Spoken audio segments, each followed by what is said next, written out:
guys, for today's video ay magre-reset tayo ng oil life ng ating Mazda CX-5 2.5 liters non-turbo 2019. Alright, start muna natin ang vehicle and then wait muna natin yun. So dito tayo, ayan. Pasensya na, madumi yung gloves natin.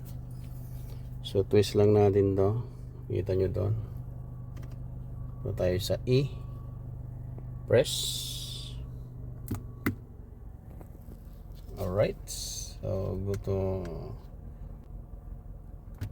press OK. Go to maintenance. Ayan.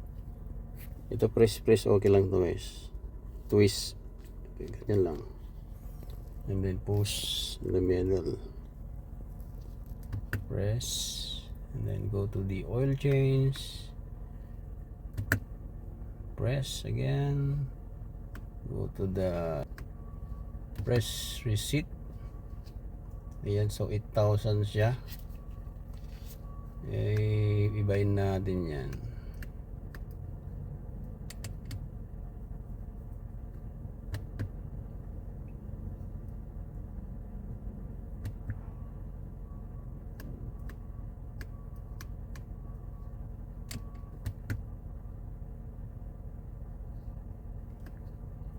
Rotation,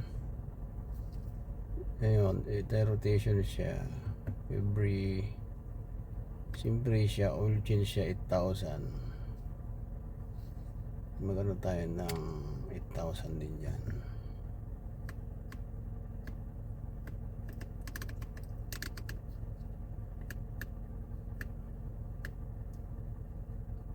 Or 6,000 yan, 6,000.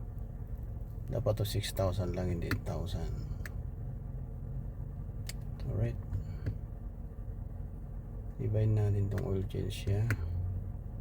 Gawin natin 6,000 lang yan. Yan. Ayan. Alright.